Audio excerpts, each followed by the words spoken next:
अस्सलाम वालेकुम dear students, my name is Gulzar. खैर मकदम है आपका आज की इस क्लास में। आज की इस क्लास में हम सीखेंगे वेक्टर्स क्या हैं और वेक्टर्स के टाइप्स क्या हैं। और वेक्टर डिफाइन करने से पहले आपको याद होगा, आपने फिजिक्स में भी पढ़ा होगा, जब भी कोई फिजिकल क्वांटिटी होती है उसको हम दो टाइप्स में कैटेगराइज करते हैं। पहला टाइप है स्केलर क्वांटिटी और दूसरा टाइप जो है वो है वेक्टर क्वांटिटी। और आपको पता है scalar quantity is that quantity which is having only magnitude, और जो वेक्टर क्वांटिटी है it is that physical quantity which is having both magnitude as well as direction. लेकिन यहाँ पे जब हम स्केलर क्वांटिटी डिफाइन करते हैं, स्केलर क्वांटिटी में चाहे मास हो या स्पीड हो या टाइम हो या वर्क हो, कोई भी स्केलर क्वांटिटी हो, तो स्केलर क्वांटिटी में सिर्फ एक ही चीज होता है, magnitude.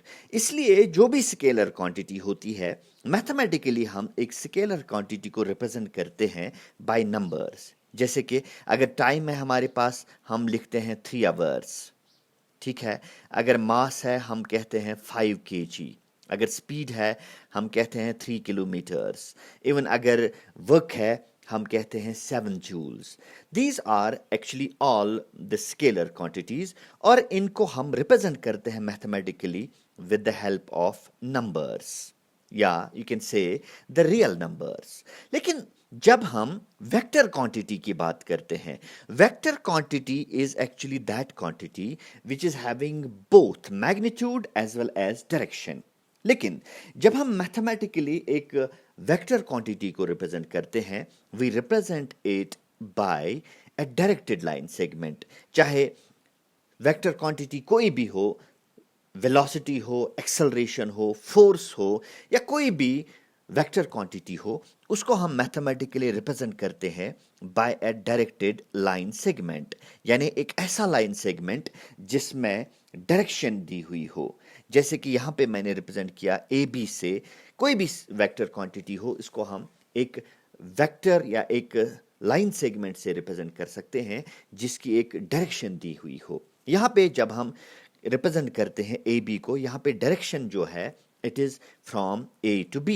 So we write this is a vector and we represent it by AB, ऊपर arrowhead, which gives us an idea that the direction is from A to B. ठीक है। या हम इसको स्मॉल लेटर से रिप्रेजेंट कर सकते हैं, like we can represent it by A, ऊपर arrowhead. So how we represent or how we define the vector, it is actually a directed line segment. So in mathematics, a directed line segment is called a vector. अगर हम एक directed line segment यहाँ पे draw करेंगे और इसका जो point है A और B, ये मैं रिप्रेजेंट करूंगा AB because direction is from A to B. I can represent it by A B and ऊपर एरोहेड, या स्मॉल लेटर से भी इसको रिप्रेजेंट कर सकते हैं जैसा कि अभी मैंने आपको बताया। और ये है एक वेक्टर, और वेक्टर के बाद जब हम आगे बढ़ेंगे, और वेक्टर्स का जो जहाँ से हम स्टार्ट करते हैं, जो ये ए पॉइंट है, this is called the initial point of the vector. क्या कहते हैं इसको? Initial point of the vector. और ये जो बी पॉइंट है, this is called the terminal point, terminal point of the vector, or you can say the final point of the vector. अब देखिए डियर स्टूडेंट्स, अगर हम फिर से एक लाइन सेगमेंट ड्रॉ करेंगे और इसका इनिशियल पॉइंट मैं ए लेता हूं और इसका टर्मिनल पॉइंट मैं बी लेता हूं, ठीक है। इसको मैं रिप्रेजेंट कर सकता हूं स्मॉल ए से ऊपर एरोहेड, या ए बी वेक्टर से ऊपर हम एरोहेड इसके ऊपर रखते हैं। तो this vector can be represented in two ways, small a ऊपर arrowhead और दूसरा है a b ऊपर arrowhead, which gives us a direction idea. तो उसके बाद जब हम ये वेक्टर की बात करते हैं या लाइन सेगमेंट की बात करते हैं, यहाँ पे दो चीजें हैं। एक है कि direction is from a to b, so this gives us an idea about the direction. और जो length of this line segment है उसको हम मैग्नीट्यूड कहते हैं। क्या कहते हैं? मैग्नीट्यूड कहते हैं, या समटाइम्स मॉडुलस कहते हैं। और इस मॉडुलस ऑफ द वेक्टर को हम रिप्रेजेंट करते हैं ए बी वेक्टर और between the two parallel lines, or you can say a vector between the two parallel lines. ठीक है, sometimes it is represented by bold AB or bold small a. So this is the magnitude of vector, how we represent the magnitude of a vector. Magnitude in this line segment is simply the length of the line segment. So जब हम दो चीजें यहाँ पे represent करते हैं, एक direction that is there from A to B, दूसरा magnitude. Magnitude means the length of this line segment AB. Dear students, now we will discuss about some types of vectors. क्या क्या टाइप हैं vectors में? तो सबसे पहले जो vector type हम डिफाइन करेंगे यहाँ पे वो है यूनिट वेक्टर. जैसा कि नाम से ही जाहिर होता है कि यूनिट मीन्स वन, और you can say the unity. So a vector whose magnitude is equal to 1 is called a unit vector. जैसा कि हम ए बी वेक्टर लेते हैं, अगर इसका मैग्नीट्यूड जो है वो 1 के बराबर है तब हम इस वेक्टर को यूनिट वेक्टर कह सकते हैं. ठीक है, और जनरली जो यूनिट वेक्टर्स हैं उनको हम रिप्रेजेंट करते हैं ए एरो हेड से नहीं बल्कि ए कैप से, या ए बी वेक्टर ऊपर cap. So such type of vectors are represented by A cap और you can say the A B cap. मैं यहाँ पे अगर हम एक एक्सीज लेंगे, तीन एक्सीज लेंगे rather, X axes, Y axes और Z axes. Let this be x axis, then we have y axis, then this is z axis. This is the origin. अगर हम एक यूनिट वेक्टर हम कट करेंगे on x axis, x axis पे हम एक unit vector लेंगे, उसको जनरली हम रिप्रेजेंट करते हैं i कैप से. और अगर यही यूनिट वेक्टर हम y एक्सीस के अलोंग हम लेंगे या y एक्सीस में से हम कट करेंगे तो उस यूनिट वेक्टर को हम रिप्रेजेंट करते हैं j कैप से. और अगर हम एक यूनिट वेक्टर z एक्सीस में से कट करेंगे या z एक्सीस में से लेंगे उसको हम k कैप से रिप्रेजेंट करते हैं. तो यहाँ पे आपने एक यूनिट वेक्टर्स जो हैं, एक सम पर्टिकुलर यूनिट वेक्टर्स की बात की. Any unit vector which is along the x-axis, or you can say the positive direction of x-axis, that is represented by i cap. और आप देखते हैं कि i जो है वो यूनिट वेक्टर है, इसलिए i cap का जो मॉडुलस है या मैग्नीट्यूड है वो 1 के बराबर होगा. सिमिलरली जो j cap है, j cap is a unit vector along y-axis, so j cap का भी जो मैग्नीट्यूड है वो 1 के बराबर होगा. और फिर फाइनली k कैप का भी मैग्नीट्यूड है जो 1 के बराबर होगा. Now, the very important type of vector is the zero vector, or you can say the null vector.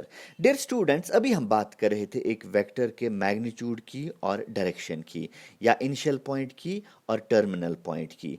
जब एक वेक्टर हम ड्रॉ करते हैं, इसका एक इनिशियल पॉइंट होता है और टर्मिनल पॉइंट होता है. ये देखिए एक वेक्टर मैं ड्रॉ कर रहा हूं. अगर हम इसका मैग्नीट्यूड छोटा करेंगे, छोटा करते जाएंगे करते जाएंगे करते जाएंगे, इतना छोटा करेंगे कि इसका जो इनिशियल पॉइंट और टर्मिनल पॉइंट जो है वो कोइंसाइड करें. ठीक है, उस सूरत में इस वेक्टर को हम जीरो वेक्टर कहते हैं या नल वेक्टर कहते हैं. So what is a zero vector? A zero vector is that vector whose magnitude is equal to zero, और you can say this is equal to 0 और magnitude of A equal to 0. और ये जो zero vectors हैं इनको हम generally represent करते हैं O वेक्टर से. O वेक्टर से इन वेक्टर्स को रिप्रेजेंट करते हैं. जनरली जब भी हम वेक्टर रिप्रेजेंट करते हैं वो हम इंग्लिश लेटर से रिप्रेजेंट करते हैं. ये जो जीरो वेक्टर है इसको भी हम O से या समटाइम्स जीरो वेक्टर से भी रिप्रेजेंट करते हैं, क्योंकि जीरो एक स्केलर है, वो रिप्रेजेंटेशन स्केलर की करता है. इसलिए जब भी हम किसी वेक्टर जीरो वेक्टर की रिप्रेजेंटेशन करते हैं वो हम ओ और ऊपर एरो हेड उससे रिप्रेजेंट करते हैं. इसके बाद डियर स्टूडेंट्स हम पढ़ेंगे like and unlike vectors. Two vectors are said to be like vectors if they have the same direction. अगर दो वेक्टर्स की जो डायरेक्शन है वो सेम है, such vectors are called like vectors. ठीक है, तो कब है दो वेक्टर्स लाइक? जब इनकी डायरेक्शन सेम हो। लेकिन अगर दो वेक्टर्स की डायरेक्शन अपोजिट हो, सेम ना हो, तब हम इन वेक्टर्स को अनलाइक वेक्टर्स कहते हैं। ठीक है, such type of vectors are called unlike vectors. This was the definition of like and unlike vectors. इसके बाद हम कोलिनियर वेक्टर्स या पैरेलल वेक्टर्स पढ़ेंगे। तो dear students, two vectors are said to be collinear if they are parallel to the same straight line। यानी दो vectors को हम कोलिनियर वेक्टर्स कहेंगे अगर ये ए वेक्टर है, दूसरा बी वेक्टर है, और इनको हम कोलिनियर वेक्टर्स कहते हैं और समटाइम्स पैरेलल वेक्टर्स कहते हैं अगर ये दोनों वेक्टर्स पैरेलल हैं एक सेम स्ट्रेट लाइन जिसको आप ए बी से रिप्रेजेंट कर सकते हैं। तब हम इन दो ए और बी वेक्टर्स को कोलिनियर वेक्टर्स कह सकते हैं या पैरेलल वेक्टर्स कह सकते हैं। Now let us discuss about the co-initial vectors. Dear students, two or more than two vectors are said to be co-initial vectors if their initial point is same। यानी अगर दो वेक्टर्स के initial points coincide करते हैं या same है, ऐसे vectors को हम कोइनिशियल वेक्टर्स कहते हैं। जरूरी नहीं है कि ये दो ही वेक्टर्स हों, ये तीन भी हो सकते हैं, चार भी हो सकते हैं, पांच भी हो सकते हैं। इन नटशेल, अगर दो या दो से ज्यादा वेक्टर्स के इनिशियल पॉइंट्स सेम हैं या कोइंसाइड करते हैं, ऐसे वेक्टर्स को हम कोइनिशियल वेक्टर्स कहते हैं। अब एक और टाइप है quaterminous vectors। Quaterminous vectors are those vectors having same terminal point। यानी अगर ये एक वेक्टर है, दूसरा वेक्टर ये है, अगर इनके टर्मिनल पॉइंट्स या फाइनल पॉइंट्स कोइंसाइड करते हैं, तब हम इन वेक्टर्स को हम quaterminous vectors कहते हैं। ठीक है, these are A, C and BC are the quaterminous vectors। Now, let's discuss about the coplanar vectors. Now, two or more than two vectors are said to be coplanar if they lie on the same plane। Right here, I have the marker board। यहाँ पे जो हम smart board use करते हैं, इस पे जितने भी वेक्टर्स हम ड्रॉ कर सकते हैं, these are all the coplanar vectors, क्योंकि सारे वेक्टर्स जो हैं वो एक ही प्लेन पे लाई करते हैं। So such type of vectors are called coplanar vectors। Now, dear students, reciprocal vectors के बारे में पढ़ते हैं। अगर हमारे पास एक वेक्टर है A और ये मैं रिप्रेजेंट करता हूं A से, और if this is a vector, now what is its reciprocal vector? अगर हम इसका मैग्नीट्यूड जो है A के बराबर मानते हैं, ठीक है, then another vector जिसको हम रिप्रेजेंट करते हैं A इनवर्स से, इस A इनवर्स को हम रेसिप्रोकल वेक्टर कहते हैं जब इसका मैग्नीट्यूड जो है वो 1/a के बराबर है। यानी अगर इसका मैग्नीट्यूड 5 है, दूसरा वेक्टर जिसका मैग्नीट्यूड 1/5 है, तब ये वेक्टर जो है, ये वेक्टर और वो वेक्टर जिसका मैग्नीट्यूड 5 है are called the reciprocals of each other, or you can say the reciprocal of a vector। Now, dear students, we are going to discuss about some very important vectors. First of all, localized, then we will discuss about the free vector। So, what is a localized vector? Localized vector is that vector whose initial point can be fixed, or you can say whose initial point is a fixed point। यानी अगर हम एक vector लेंगे जिसका initial point जो है वो fixed है, ऐसे वेक्टर्स को हम लोकलाइज्ड वेक्टर कहेंगे। लाइक मैं एक एग्जांपल लूंगा, जब आप फोर्स अप्लाई करते हैं on a rigid body, that force is a localized vector. because that will affect on a point on a rigid body. अब फ्री वेक्टर कौन सा वेक्टर है? एक ऐसा वेक्टर जिसका इनिशियल पॉइंट या terminal point can be an arbitrary point, ठीक है, जिसका इनिशियल पॉइंट कहीं पे फिक्स्ड नहीं है, ऐसे वेक्टर को हम फ्री वेक्टर कहते हैं. So what is localized vector? Localized vector is that vector whose initial point is fixed. And what is free vector? Free vector is that vector whose initial point, or you can say the terminal point, is not fixed. It can be any arbitrary point in space. Now, dear students, it is time to discuss very important property, or you can say the operations of vectors. सबसे पहले हम addition पे आते हैं.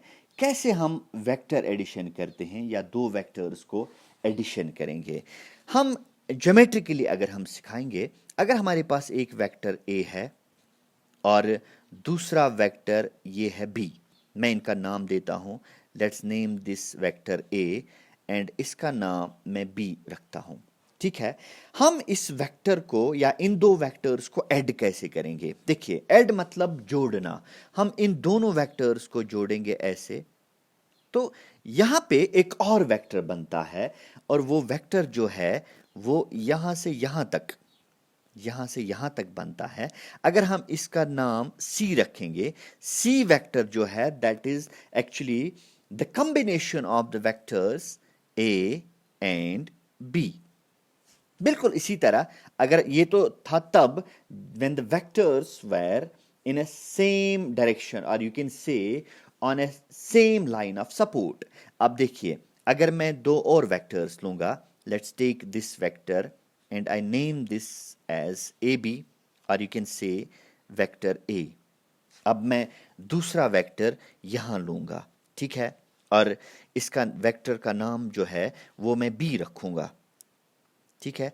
And if I want to add these two vectors, मैं क्या करूंगा, मैं इस वेक्टर को ऐसे यहां लाता हूं and this becomes B vector, ठीक है. अब देखिए, ये है A B and then we have B C vector. इसका मतलब मैंने ए बी का जो टर्मिनल पॉइंट था और बी सी का या बी वेक्टर का जो इनिशियल पॉइंट था उनको मैंने कोइंसाइड करवाया. Now what is the addition of two vectors? Addition is the vector from A to C. That means this C is the addition and we write C is equal to A plus B, subject to the condition that A must have a direction from A to B, then B must have a direction from B to C, and then C has the direction from A to C. This is how we can add two vectors. You can add so many vectors, like three vectors, अगर वो एक ही line of support पे हैं, ठीक है. अब देखिए, अब कुछ प्रॉपर्टीज के बारे में हम पढ़ेंगे. What are the properties of addition? First of all, जब हम प्रॉपर्टीज की बात करते हैं, हम बात करेंगे पहले कम्यूटेटिव लॉ की. Vector addition satisfies the commutative law. That means if we add vectors A and B, if we add A with B, that is same as I add B with A. That means A plus B is always equal to B plus A. This law of vector addition is called the commutative law. Then we have the associative law. What is associative law? Associative law of vectors means if I have three vectors A, B and C, I can write A plus B plus C is equal to A vector plus B plus C. This is called the associative law of vectors. Now, identity law हम discuss करेंगे. What is identity law? Identity law of addition. Dear students, अगर हमारे पास एक vector है A, then there exists a vector 0 or you can say O vector, जिसको हम A से add करेंगे तो उस पर कोई फर्क नहीं पड़ता है, वो A के ही बराबर होता है. That means for every A or you can say there exists a zero vector by which you can add a vector and that a vector does not get affected. So I can write a plus 0, or you can say a plus 0 vector is equal to a, and it is same as 0 vector plus a vector.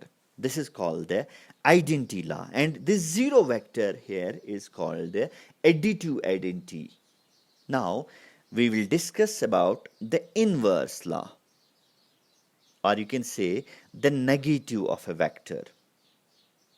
Dear students, अगर हमारे पास एक vector है a and there exists a vector minus a, and if we add these two vectors a, then we add it with negative a, that always becomes a zero vector, and since it is commutative, then we can write minus a vector plus a vector is also a zero vector.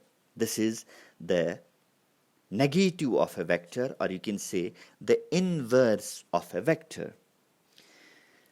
Dear students, अब हम पढ़ेंगे subtraction of vectors के बारे में. जैसा कि अभी हमने जब एडिशन किया, हमने एक वेक्टर लिया और इसका नाम हम रखते हैं AB, और you can say मैं यहाँ पे B रखता हूँ, and it can be represented by small a, and then we have another vector. Let's name this vector as BC, or you can say B vector. अब देखिए, अभी हमने इसका एडिशन किया और एडिशन जो है इसका वो है C वेक्टर, C यानी AC, that is represented by A plus B. अब देखिए, अगर ये A वेक्टर है, ये B वेक्टर है, BC is the B vector. If I take the negative of this vector, that means in its negative direction, I take B vector, और इसका नाम जो है C डैश में रखता हूं, but it is minus B vector. ठीक है, it is in the opposite direction of B. BC की डायरेक्शन है from B to C, and BC dash की डायरेक्शन जो है that is from B to C dash. Now here are two vectors. First is A vector, it is from A to B. Then we have a vector minus B, that is from B to C. अगर हम इन दो vectors का resultant देखेंगे A और minus B का, वो होगा again ये vector. I do it once again, ये vector, and let's name this vector as vector D. ये जो वेक्टर D होगा ये किसके बराबर होगा? ये होगा vector A plus vector minus B के बराबर. So I can write it as vector D is vector A minus vector B. तो इस तरह डियर स्टूडेंट्स आपने यहाँ पे ऑब्जर्व किया, अगर A वेक्टर है this from A to B, B vector है from B to C, then this is B, its negative is minus B. ये जो AC dash है, AC dash, this is actually the representation of A minus B. इस तरह से हमने किया कि कैसे हम सब्ट्रैक्शन करेंगे दो वेक्टर्स का, और एडिशन भी सीखा. और नेक्स्ट लेक्चर्स में we will be dealing with the product of vectors, और प्रोडक्ट में हमें पढ़ना है dot product and the cross product of vectors. But here it is time to wind up. We'll be meeting in the next lectures. Till then, goodbye and assalamu alaikum.